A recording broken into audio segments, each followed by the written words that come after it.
name's Tushar. I am part of the pillar pack for 3610. And for our project, we decided to analyze the Student Union Terrace beam and pillars, which you see behind me. A little bit of history about the Student Union. It was completed in 1952, and in 2005, many renovations were completed, such as the food court that you see over there, and also the Student Union Terrace itself was an addition to those renovations. A little bit of stats about, if you come over here, a little bit of stats about the Student Union Terrace pillars are that it spans 180 feet long, and the I-beam is W16 by 40. And also the concrete pillars, if you come over here, there's 8 of them, and they're each 15 feet tall. So there's 8 of them spanning this 180 feet structure.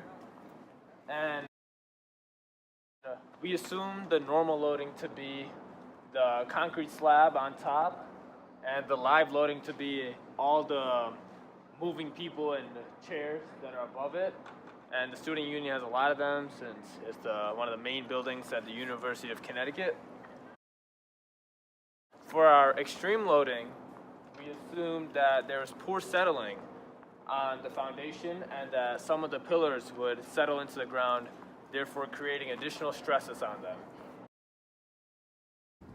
This is a closer look at the Student Union pillars.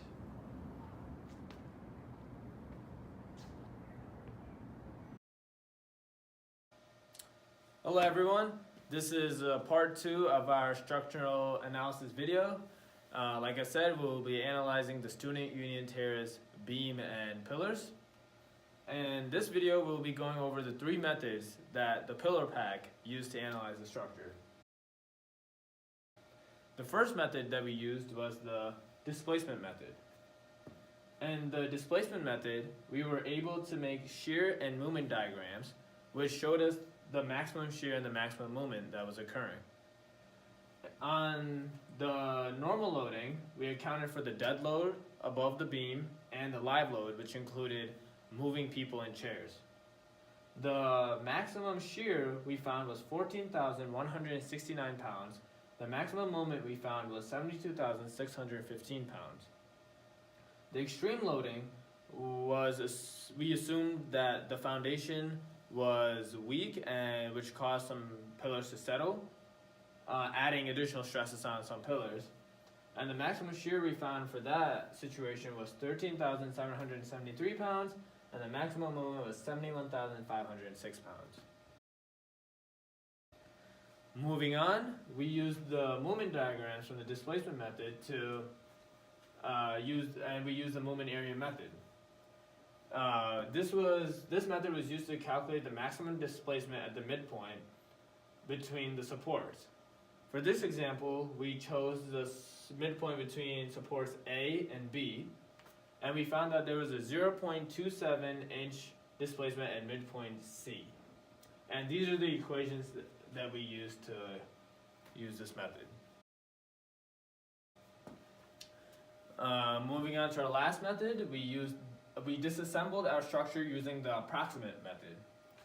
The assumptions that we made were that the inflection points are 0.1 from the ends, so the sum of the moments are going to be 0 at those points. We found the W equal to 0.875 K per feet after solving out our equations, and when we plugged them into our moment and vertical forces, we found what we were looking for. An interesting note that we found was, as I said when I was talking about the normal loading and extreme loading, we assumed that the extreme loading was going to be way more than the normal loading, as one would expect. But actually, after our report was done, we found that the extreme maximum shear and maximum moment was actually less than the normal maximum shear moment. And that was quite interesting. But last but not least, I want to thank Professor Zhang for a great semester and allowing us to do this project. It was a very fun time working with our group. Thank you.